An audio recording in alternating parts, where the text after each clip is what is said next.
egu NPP egu da 2024 and NPP egu ye NPP na mebio and sorry bio obeti ibinum ye be make sure say yemfra konya no so after 4 years ni egu NPP me patcho how many times and I won't say sa kasa de ebida NPP egu ya crash up NPP mebio bia sa mentality no ena motivate the certain president of the Republic of Ghana your friend President John Dramani Mahama and then me sure so who near a call so e street no so odo abemu say and then say or revise the notes na NDC ni bia so or share near call so a free ahomache 5 o'clock bepem a year 12:31 thereabouts no Ghana for dodo na eyem ahyo na wote akonya no so na wulu so a ya na wontan wote akonya no so na bia wulu so a wonta ehu wulu so a na chese eyo say yes power sweet wonta ehu because that time na obo efra sycophants obete yeah President Mahama fans there and your power ni flow sa anopa wi anwumre fans no ye de be mouse na ya da ye no wa say your president a oti akonya no so a ono ankasa danum o say ebro lusu ye no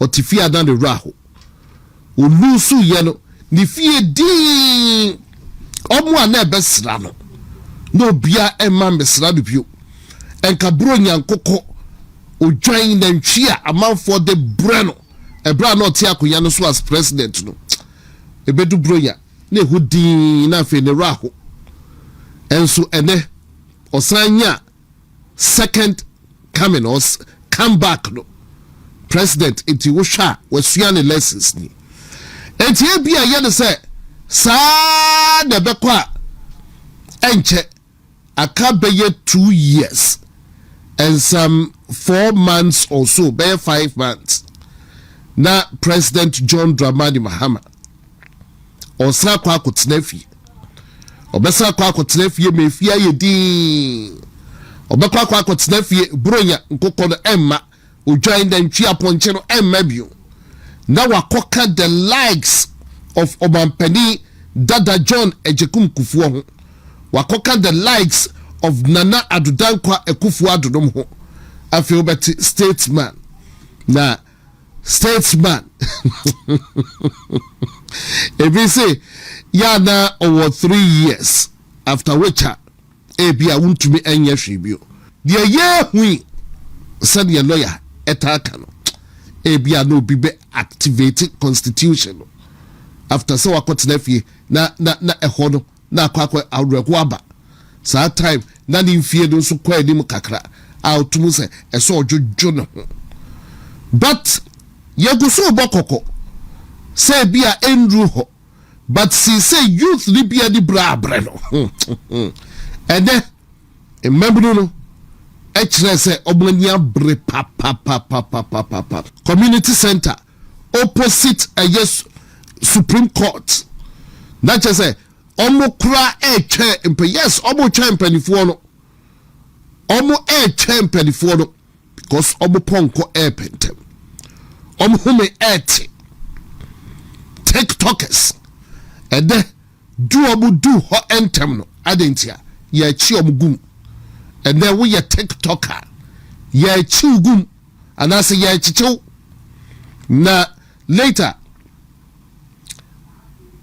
network no I understand there are challenges to ya a brand bia video bi me fepa e bia wo hu ya e de ye de be fe mama monchero bibia monchero and that is exactly what is going on in this country. The koso ewo ye mai mu eno no video na me fepa me pro Eugene and H0t say your friends say Asafo BB Asafo Powers and H0t say Asafo Powers yeah bompa is all those obon kwache oh because video no very nice a can ye koso wo ye my Ghana mu a country called Ghana na omo shase omo presenting petition said ye na omo kano minority caucus led by the man Afenyo Market omo gina edi demonstration echi a former majority leader honorable H0t Bensa Bonsu enso no kahubi enne why dodo na yedua no be free Kumase ekonkran ekoka demonstrators no eche omo beye bi wa santimantam ha democracy and the attack Henry Nana B omo nyina organizers Kodia Justin Frimpong Kodia no prosifu omo release omo gumo enko omo ya ne demonstrators no cry pe se ene na ntokwa bi na ebesi osadanyo be hwe police for omo address it to the teeth medim say no omo person omo instill the fear of God and the demonstrators no but hwe any breba the ordinary citizen onsro police ni o eduba bi kro onsro osradi dai na enkoso wo mem hada na me hu video bi of a police ni bi atuluk police ni na tell ya chiro atuluk into officer atuluk na the buafu ne ho cheso obachichi abanfu agu achire network no ye adwuma ye be isa video ni nyina ade achiro no hu ne na course or ground so but it was very successful, very peaceful. And 24 presenting petition and Rabbi Kachel said to the Chief Justice to a Parliament Ewo Jubilee House. Now Jubilee House no more presenting petition now. A year presidency or the executive no o share the numbers no yam shio. It's almost super so portray say demonstration no crowd just nkoshe. And 24 a Jubilee House omo besi for mababeshia minority leader Honorable Alex Afenyo Market no omo gina hihye suro hodbo no omo hwebi ewo TV so ene nkofo koyo ade de ebobo bai de Ghana fo bu yefu enti na chiso mbe so ye bibi enti minority leader dem pedifo kodu hodoma omo say police for the beshom in some drop for the ye momu enwramu bi no mo akwa present a petition ye man some trofo nwram ana Richard ahia gbanom say bo man some trofo enwram say date and some trofo no so no TikTokers bloggers ni omo akeka ho journalists so bo enwram an petition no so ye present and ye said ye and ye beda ha and ye said ye turn ye yam present petition it ya fed ye back and forth and after Obama and some trofo and the new media in fact obu erem na fe obu chan obi sunom beje eye petition na imagine Jubilee House omu hwehwe ma na omu kohwe ne edimu ha pa wo Jubilee House no ye friend nana ya ajantoa and omu say we crowd ye mu bi angoshi nana ya ja kwe na kwaje eye petition no enti me bompai say video no ebeba na eho no Afenyo Market ese ya pe mama ya se abuaje na ya jantoa na ebeji petition da bi and ye one pro bi ama ya su ya present petition na empelifu a wo honom na ya jantoa de na nsam keka bibia wo hoyi ono na ebeji petition yana and yan presenting and afi and also back and forth and actually no nti ase ye adwuma na omo presenting a petition no na se wo hwe video na me bompai se actually be yidi a kire wa wo behu na ya ajantoa se kan na nsam keka and if Afenyo Market thinks I'm nobody and why beji petition for former president of our ono so nsam keka 2x4 bi naja otwa de tia and oje the petition and also the Burma president and that was the end of Solomon Grandi. NPP egu. And I'm out for your match shop. And to show NDC for one, near Mfaho and Omu post and change Omu to make us numbers number. And the NPP got the numbers. Ghana for Bufu. And near Ehu Hiano. And the NDC for the A post to a Facebook page. Sadia Bayo Mayas at the other crowd and Oman Comporto. Hey, it was peaceful. Numbers no so normal call Mayor Fe. Ye Bayo Buokumasia and also Bayo Fe. We are trying to tell the government something. You can't intimidate Ghanaians. NC ABNC. Criminalization of free speech and selective justice. And the demonstration of the Efahua, I don't know. But Ansana, Dr. Duha Enyene, but Sadia Baye, the open Hundia Koyebino, yeah, enjoy videos back, the level of corruption in this government, the level of malfeasance, gold board alone. Look at the losses that the IMF reported. Gold board alone, over 9.6 billion. So, if the government does not adopt a system that would ensure that there is justice for all, and this selective justice is pursued, what it means is that in future it will be difficult for moderates in NPP to restrain extremists who may be calling for, a repeat of this action. I am saying that our friends in government must be measured, because you see, they've already spent 1.5 years in office. 2 years will come, will enter next year, and there will be election. In Ghana, if you are a politician, you don't take undue advantage of your goodwill. When you are elected, your job is to get to the ground, deliver on your promises. Sometimes you have the impression that, you will destroy the opponent, and that would give you the support. I'm sorry, you won't get it. History has the records. So I can only advise NDC to be measured. They may misconstrue, it's up to them. But you see, power is transient. It's like an ice block. As soon as it's given to you, start to melt. I know that come 2028, NPP would win. I know. Why should H0t be in prison? What has he done? How can a judge say that he having a lease allows somebody to do galamsey, so he's vicariously liable, so he should go to jail? We all thought H0t was involved in galamsey, not knowing that was not even the charges. So you put him in jail 20 years.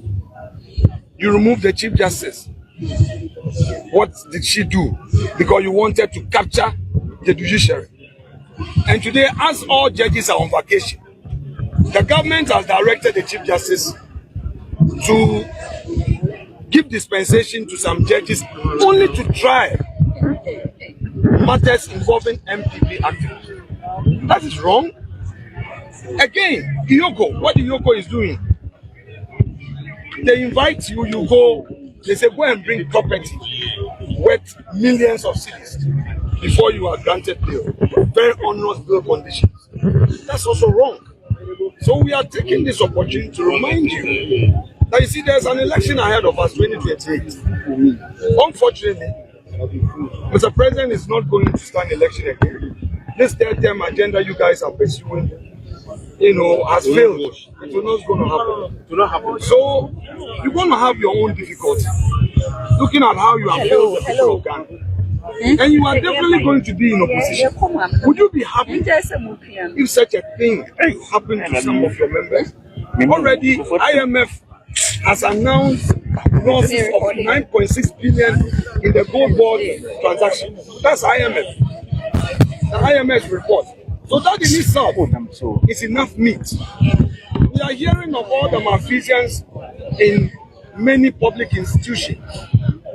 So be mindful that some of these things will happen to you. So if you don't treat the situation today with a human face, how do you expect that tomorrow, when NPP comes to office, you would also be given a human face? So these are things I want you to think about. The choice is yours as a government. If you think you are going to be in power forever because you have 189 in parliament, so be it. But we are saying democracy is under attack, and let's all take steps as players in the governance structure to correct it, to make Ghana a better place. Thank you very much. We are here this afternoon to hand over this petition to the presidency, the entire state agency, to let them know that our voices will not be subdued and open it, it's a sign, so that they don't say it was not signed. Open it. Our voices will not be subdued as young people. We will not be intimidated by the tactics and the antics of the NDC. Our democracy is under attack. Now you find young people who make posts and they get arrested. There are specific courts that these people are taking, and people are being arrested. The media, you are here today. You might think it's NPP, but then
the sign, Monchano. It's a sign. Wofuna day. But to me, Fanframa. Monchano. It's a sign. Tattoo no yana. Monchano. Eja, if I chow, at the same pushing for me, my name of I say, and you mean you are what you want. Eja, Ubeti much article. Monchano. Mammy, at the same. I have done bay. I'm Pessie. I don't know who. Mamma Solebra. Mamma Solebra. The Bonnie Benny, Fufu on the Moya body. Gentleman, blah. Baby, shall be Betty, may be baby. I will be and how be. Mammy didn't know young Pessie. No one you fool. One locking on. Oh, blah, blah, Yanson. Also, Obin to me, you'll be Diablo, be your baby. Gentleman, Pacho, bet may be Diablo when you'll be baby. One locking on. Oh, my Mammy, at the same. I do not know the home family. or home foul. The answer home foul. Pacho Monchano.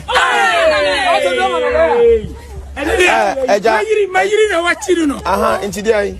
Time to be my dear. Utisha and the Uyakosia. And there. Nanya pana ne yaya wo. Monchino.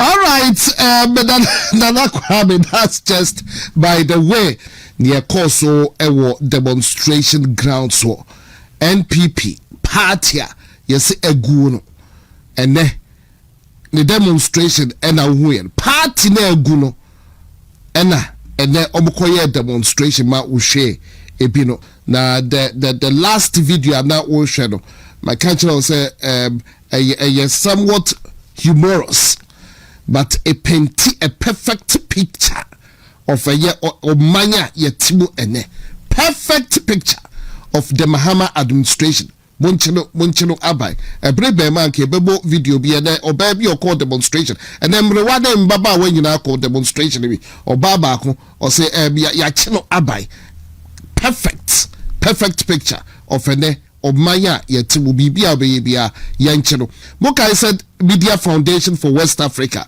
at the release statement be by May 21st. Normal cancer in some way say democracy under attack, criminalization of a year free speech. By first 16 months of Mahama administration or much deeper 14 for a year free speech and then 18 months there. Yeah, the Omwa Kadobekawa a trouble 20 and still counting. Dr. Enoko Wahede Champon Enra unya emergency bisa ya kachiro na doctor ewa doc ya ba kwaba ya jakege video ya wiyen ni ose yenyina de hye ye hu kran ne se anse brai lusu election fufuro sabre na mu na se NPP ka so mo demonstration ko munya obia ai sano na no mo se party de gu sabre no so na NDC enjoy the goodwill of the people ntino ni omo be bia no na nko for support but after 18 months in government, almost 2 years onse sisi sanyo mano eni hobio sisi NPP ye bibia nko for eba eno na chese political party si JJ krana na ye military rule san or transitive bar democratic rule no krano when timi engu NPP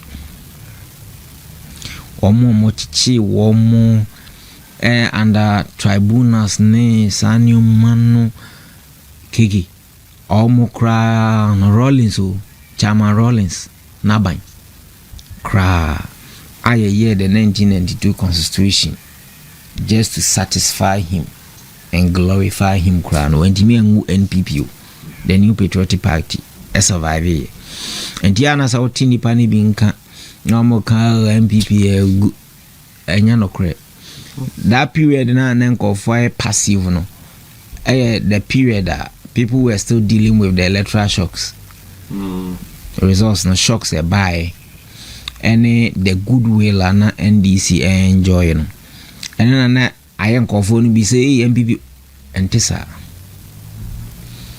people still love the party nya aka awase yen ne se wose yetoto ye ne omayi na yekeka ene omasi ani se ne be ya obia ne buafu bia no yebetimi abringing on board anamon bia yebetu a ebeman call for buafu party ma onya NDC for na meka anamon bia yebetu a ebema the core party members ebuafu and na wose hwe ni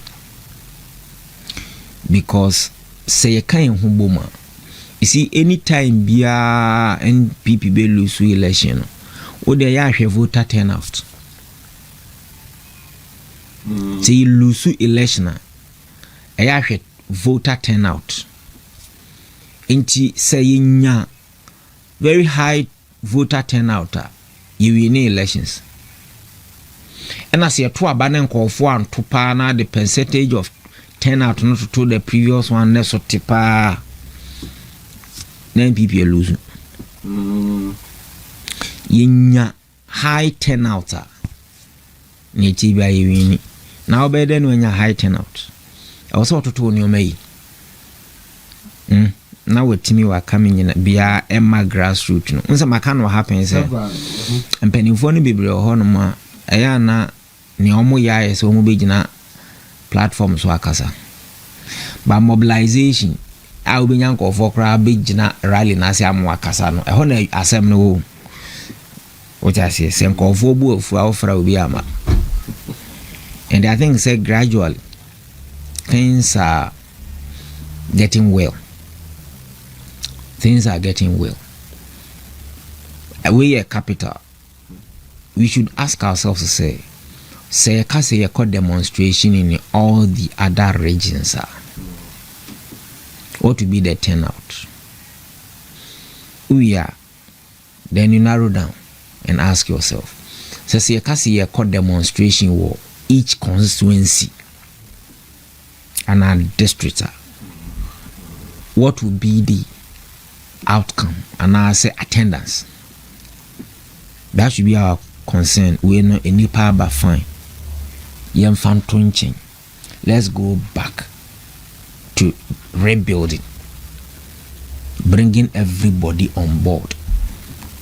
And in here, see ya you my infant trunk of what him say NPP intimingu.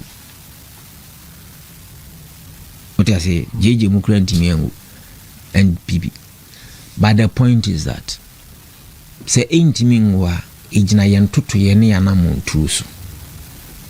What I say, ijina yantutu yeni anamuntusu. Inti media debiaya na meka. Sometimes on kiki say uko down, uko grassroots. Yeni about you see. Yanko for free. Obitimi nya on number. Na onimu ba virtue sebia uhun. Oruro ma no atimi age o number na ohwe complaints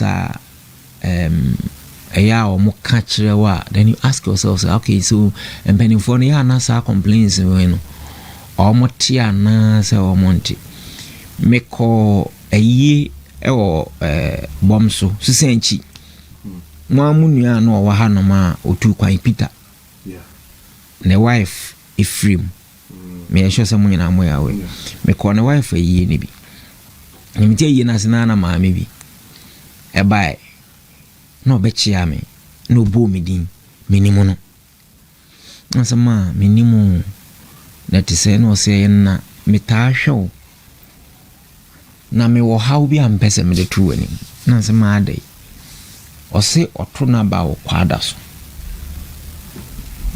so constituency na emse kwada so say was it Dr. Niama bi oboni din. Okay, Dr. Professor Kingsley Yakuna MP na Niama na former MP. Ti maame na asema o kan nyina ne se Niama ne nkofu bia omo wa aboni mu no disia yeyi o mu nyina afrim kwada so maame ne kushia meyi ase na o complain ti maame ne ya wo nyina ne se ya anto ne so aba.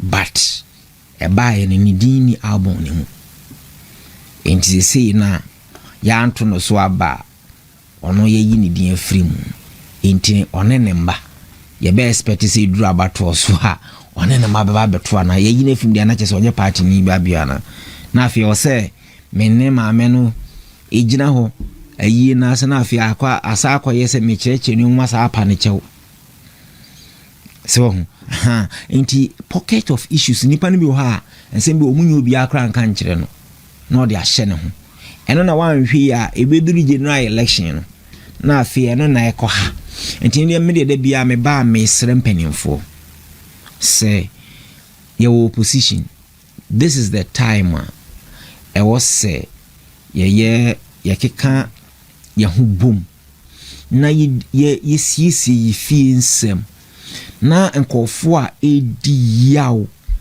ni ade nyina yitimi kan wo mu nyina ebom se yitimi ye saade na keke 2028 enye de ne se betimi wi na election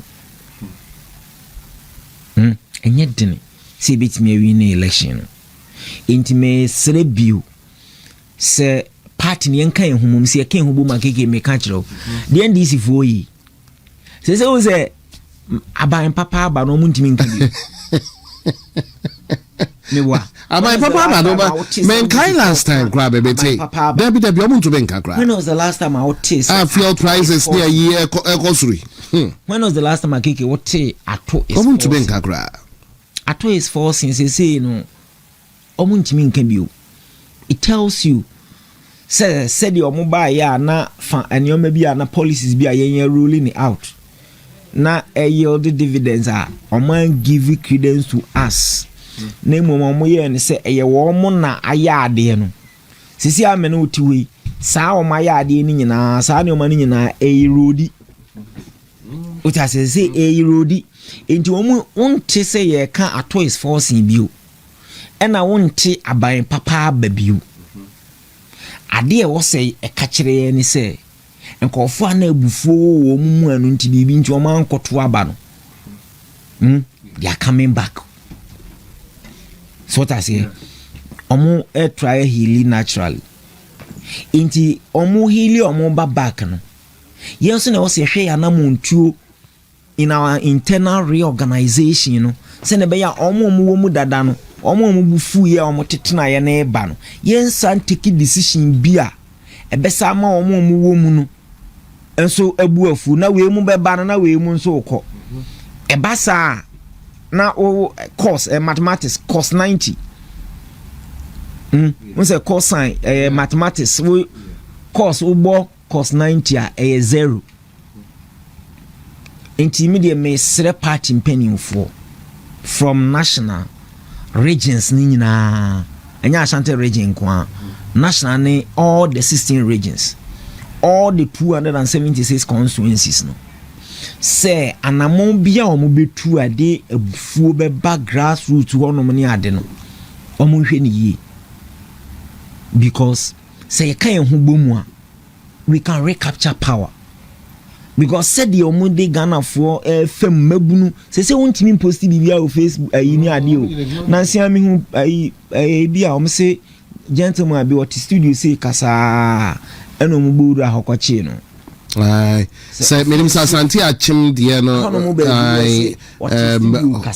journalist or the party communicator yes well na wo kan wo can a offensive language kaswa FM station here wo hui ai omo ye live program see ana regional chairman ni MC and then the tax abawuram so ma to radio station democracy and the abranchi bi a say president or airport no national security penny bi din komo and them say president bo amount to be 150 million nobody knows the kind of discussion na air cost but I think say media na wo ho no e capture president voice or mention amount to be 150 and abranchi ni ko post wo ni YouTube TV station ni akoche no or a national service personnel na jumam ya fenso ya koche no se adenti na okupostu sa video no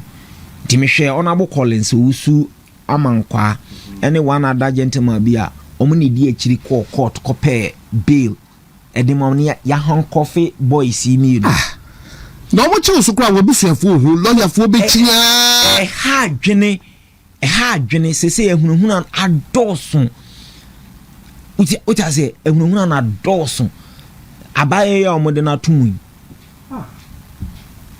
ubenya de and across the case no court 50 oyem ubenya de na ubenya keke de na ubenya hwemkofo di atemwa when this time tamane yen power and this opposition and some bay pan or manka current ministers of states crackers obitimi kwatena TV so ka se na nado anya cancer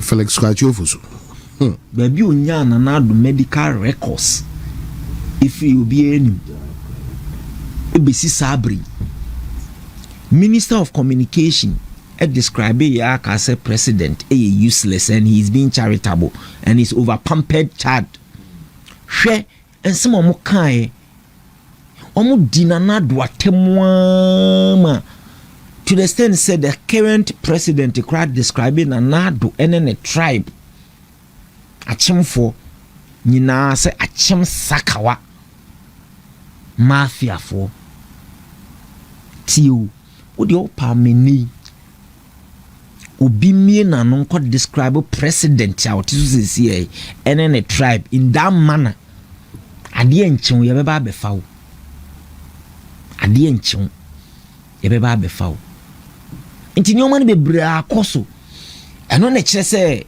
NPP for e wose atoto ye nyoma yi because se wo party na government in power etete o party for na grassroots no no ane party members nso ogbo ni buga okoya na obai o tase intermediate me sere mpanimfo obia ye hwa we aggrieved in reach out so reach out na nyeye na hwe na ebia internal elections decision bi amuteki na amwa intina amankofo obuafu na se mbetimi ayehu bibi amonye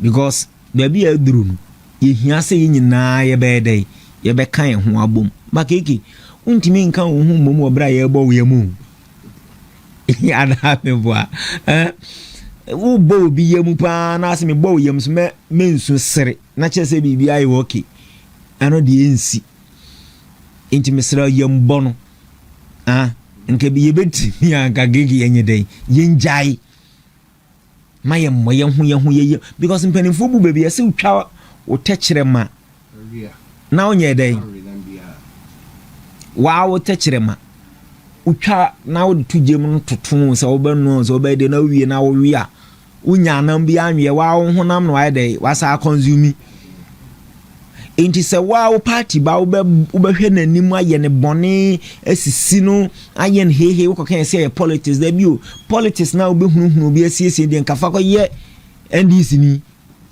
masa wa NPP ni pa mu hia wo nyina support na keke ube bone ye mu pa say de adabraka omoma ne mrafom na asumdwe mra na me sure say keke sasumdwe ba na nyina yitimi kan ye ho bom na obia trimu ye fine na ye say on the 7th of December 2028 no apathy, nobody is sitting aloof, but we are all going out in our numbers to vote. I can tell you NPP be in election. That is the basis of how we see here. Obi anfa selfish interest and twinching. Because the cause I am telling you, say, so we need constituency election. We need regional election. Now we need national election. Now party opposition. Now we are raw for a better. 89 year old constituency chairman, constituency secretary, regional chairman, regional DND, national DND, and then for so ben over so. On Benny Kufo can say, say, so we a messenger or Abaimua. And I'm a boy, a chance of general secretary opposition party. Enti se wo sacrifice position a wo pe. Now man yo memu ye fine. Na obia ho to like obia boto ne yam. Ni etimi ye adwuma recapture power in 2028 ye chance say wo be ye wo be hold the position within the party. Na general election no wo be lose. O party ni be lose. Eno no e ba position a won fa so obi ani so. Ntimi de mesre wo mo a omo bobuga ni nyina senke beya na se ko mu betie dia buga na ye yemfa nkobo ye ne NDC fo hia ye nkobo sa buga no na emum ye ne aye ho de mi hunu kotoko player ana Chelsea player mu gina park so bobo a ono ani player kutabo ni teammate kutabo a obeso na ase agu ho so obo ono ani teammate buga na me bua enti ni mesre maye hu buga ni anke hu mum but Dr. Enoch Owahene Echampon, a lecturer at Kwame Nkrumah University of Science and Technology. Na make us say Honorable Kwejo Banahene, former DCE Central Wahana. Honorable Yedi Ashanti no NPP, a demonstration kesiye, and they had the numbers. Almost see a big NPP they are eating back their words. Omanya numbers no to voice out na concerning what's democracy under attack, criminalization of a free speech and a selective justice omo ebase several what title said in Tamaklo Diana a course. Honorable we say mampani and sorry being so kwakushi amsiafini and omudi afinshia da na anu day oyena to Ghana ewo forest muho na adodan kwakufu adeni mamudu baomia de community mine aba amankrofo kwakusua senia yesi tusika akọ asa time ne ya hunu se ne yehunu bi amakuro nsuo ntimi ntwem fa kuro so na no sam no boy omotu atuzo ne banks nyina metifa mu fa kokko mu betifa nipa nyina so ye time no ye hunu sa abinda ye hunu se timi tu galaya tu post for na chi ye hunu se agenda 111 dan bi ho a ye tu sika akọ ye tu ye hunu se DCB nya kuduro ka se police no be pam no wa bonten mane ba omo ye anom ye DC fo a ekwanya ba ho be adan kwakufu adom ko home ye hunu bi da na ban ya oba ya ono de ose me bay galamse me ba betu ase na campaigns wo muti campaigns me ba mo ya chimoto mu nyina na meyi mu nipa 180 something oba obeyi wo mu nyina no hwehwe ya na o manifesto na ayiwo akonta mine wo se ba unti ne mo akonta mine ye behwe ne nyamam nti ba ya akonta mine ye tie digri kamri high profile case I involve a political activist na se me nimfi mi no kra asam ye din ten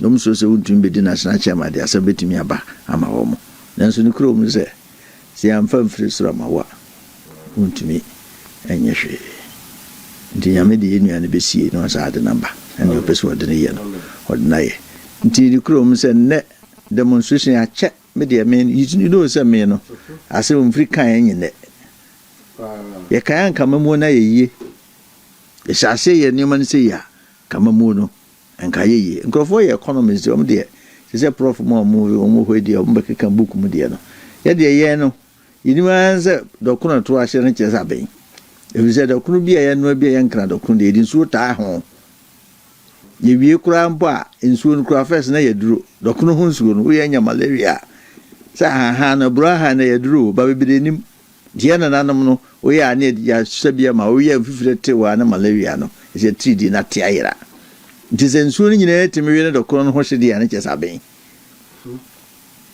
amampani ontumi mu man no we yi levi firi ho akofa di levi bae yi levi so anko sende sika na wunya mane di levi ne dia ende wunya foro ka pa wotua wansidi ne bi oto petrope otua ota ne wo ba bia petrol bo abedu with covid ni challenges e ko nyina ye petrol no ba bia dri ye fira ban mu na diesel 15 na 14.9 bb and na petrol 40 and ne nam 19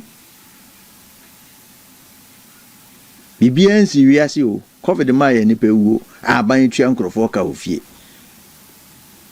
die sase ye ni se ya nke ye but ye ni nyina so dey express a dislike of what the government is doing because you set up a press conference na me say mampani the press conference intimi mpusu no if you say ono or your orator ono or your communicator kasa into an expert in communication when say ni kasa into wo kan betra ho no masrew na unya Ghana for mo botwi we nya NPP for na koy campaign o Ghana for yeah ana atiasim yes indeed Ghana for na atiasim na uye na no da mo chi untumi ade no e man 20 years yi me hanko for mo come because NPP NDC for say ade that was a huge mistake they thought say untumi de mo kuno every ho was a huge mistake. Upon some no say yes after crucifixion, no, who bet my who could Janaman Nante ho.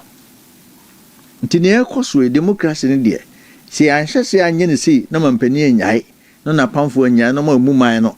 Senegana for Shannon Fish, never ma, or party for any idea. A million Dania, there's a for a paper. I've been saying, say, Kwame Kroma, ye mamma betono. But I want some number tea. Said the tension with that try and Nedwakotum. It in be a cry near say, won't you be Nedika as a Manako pass or parliament, Nedia Betunia, one friso. Or to into a Ghana, or to into Oha. Or Janacotina baby, come to me, Janacotina baby. And so the Baba MP. I'm Penny Rollins. So are you cool me, no? Or you cool me, no? What I say? I be 19 years not so. Kufo ba hepe and what the reconciliation go a lawyer reconciliation when the years are na Ghana mu aye den enjoy and then by MP yes sir and to omo etwitwa omo ti ni two okum omo na ebusuafo niema ni ehu adan kwa Kufo adubai se no my years I mfie nwotwom hihije nkrofo bi sa yes omo ntimi anya obi anya ntansan papa bi anfa mo no eninti no mba ese chief justice mfiri ho yo se mratere ne ye dwuma omizo omunye obi a hechama untumi asemi omo nkrofo ndu akwa ka so na bi wodi nye sa na ne ye hwehwe no because asema wodi wanye hu training kon na no ma mi bi omdi picture akotai case ne ho so na ye jaje no ne ho wo so se sa asem wodi am se mo fa ba ya asem anka wodi ya asem training ya obi ani ze wo se nipa edin komua enka wonka hwe kasi mo family ma bata sa no because men ka onyam na me jaje so as cause near maybe a baba so no and I imagine what you say nti asem ni nyina an say ya hwe na democracy no a ye be hu na free 92 ya ba betui 79 ne de ne enkoda wo so ha me ka data ne wa cry na ku yesi ne wo kai ba ne e might na fi for some time then it one there and they say koboko na man for kwatranse and the social media nti ne wo kan ne wo ye bia no emfiri ni patrim ye yimi ye hwe ndi se wo ya de ne wan hwe ne ye na no de na betime koye campaign ko din tro ha nti na mampani ka se obutu ayi abura ayi efense boho ewo ayi ba bi okoduru ye no sa kokofo no hokora ma okwa moto kura ye den so de moto beko no wase wo de car kese yi mu ntumi ya ye de tu nsuo yi beko no manfo agedi e no mba mo se oboa iti Ghana for nende si ya momodin na mampani ya anye ni sei no wa mu man se na eso buna se futuro no ekata woni atechebe ne nye shakudo adan kwanso no so lawyer ti onso ye lawyer nti ofasem na obesuso so out kotuno ni mo obesuso so emra na nkusise ni ye ya a opuni asem se mfie nwotwe then no mo de omo nsem de o si no protocol asem no hu hia ni office kan no no asem de hu hia to force a finance minister nan tansan kura no se no court asem governor Bank of Ghana governor se no so court asem ni nyina ne nyesika asem a eso ye de court mran nto no bo asem komu ahwehwe mu a efie mo twetwa mu mobile number twetwa mu communal for no asem ni woni nyina ne nyesika asem a se ni nyina ne nyesika asem so adan na ne de eja wo mo na ye kochi obi a na ne be condition no etimu obi 80 million ade wakum nipa ye pese o shemu 80 million wunya untumi kura de ne be condition okika bo 85 million untumi nko ha etimu 50 million yes property no should be in Accra, it should be yours as you be dia ni nyi obi manem fa bi ma na o shemu timu mi enhwe ni ye timi de mi fi se demonstration na Ghana for aye de nende a kire se Ghana no se Ghana for dia mampani anya konya watina fi nwotwe sɛ womfie nsia mu as president ɛna wowɔ mu yi sɛ yɛanhwɛ yie na kabi ma menka bi ama kabi na menka bi yɛsɛ nipa tim kyerɛ n'adwene ɛna wanhwɛ yɛ a na obi kɔfa tuo no so wɔ ɔman mu na obi antimi nka n'adwene a tio wopa mu hufo a na wakɔ akɔto no bɛɛma nti obi tie kyerɛ a na ɔhwɛ no ntimi nyɛ yie no nni abotrɛ ɔtwɛn mfie nan no akɔto a wobɛhu a na ɔmakɔhyɛ kokoa mu na ɔmakɔtwe tuo ba ne okwan sɛ ɛyɛ ne saa Ghana mamra no baabiara ni hɔ no ma ɛsɛ woka wadwene no ɛnyɛ a wɔsɛ yɛde wotu mu yɛde wokɔ kɔɔto ɔte aseɛ na wakɔ akɔka wasɛm civil issues they are not criminal issues I didn't know man come for adankwa ho ebi kura anna om ye ministers om ka say president ne na ga adware wo play mu wosoro anya ni onye so one ne yiri o one ne girl adware wo play mu wosoro e dey no be kan. There are a lot of things they said in this country. Obi anga se ba omia prako kura no. Enen san obo twabi. Mante. Kramoni o mante sa asem. E man kramofo be bu fufi ze no kure. Malik Basinteli. A lot of things happened. But the government was tolerant. Auto no bo ase tie yedin. If you say what kwan so kan e so kan emum e kokosi ba bia na mra na ede. Enti ne ye a wo ha ne abechew. Wo ha ne abechew. Obokwa aboni bi ato wo wanhwe ochena NPP zunya kwan a wo se esu achichi bie.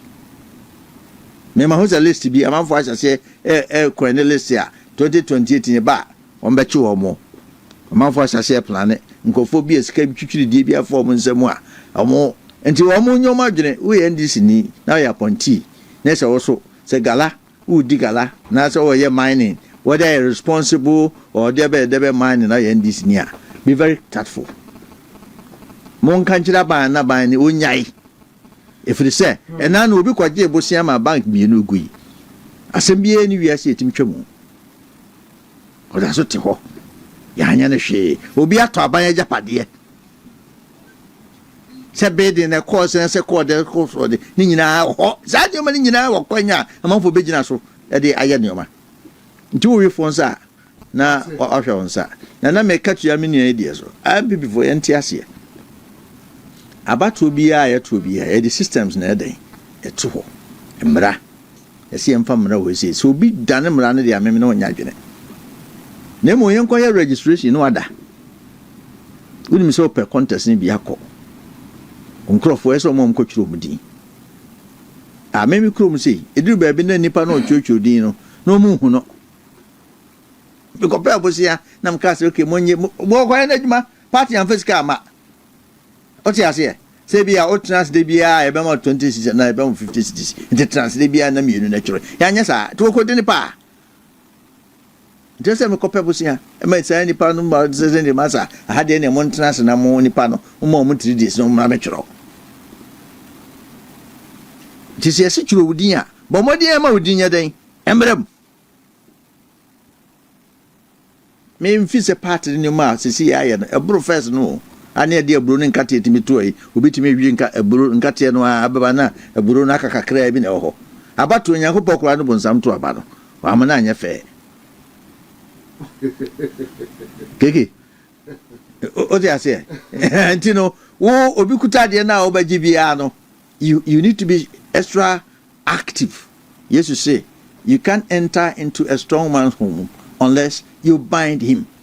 In the party for umeanyire ya honi entua ba yetua ba e kekra na fe o kakra usu kakra na ojai ni hia pa ne se yeji tum ne frɛ ndisi mu se yeji frɛ ndisi fo ho no a eno na be ma kwan am yetimi adan akoyenim e yesre party mpedifo nso ne ho ka no so ade bi ho hwɛ ne na ntwe yi a ye fe ne nsifo is a kakra na be to ba there's go e bia new faces be ba keka ho what you say ade no anko yi anko tachiri nkase we dia media no menua no yenya anko yi a nse wo si twam a wo si twam no mo gina hom ne ye na obu ha ye den obewe na so obedede omo yedede ne fa no o yo mo mbewe ti ye to no french no we a no hunu so no so ha den wa we afi oni asem bia aka the base fu yi yekoto aba na anu ya mo so mo ye de besi ya mo ye de besi yekoto abi ho amzu ko po ni si ko bunkum na seren committee so ke de si bunkum mama mo e mo si enfa nko nifa o se ni o ka se o mo boss no ipe bia o mo ye de ma no se no kro se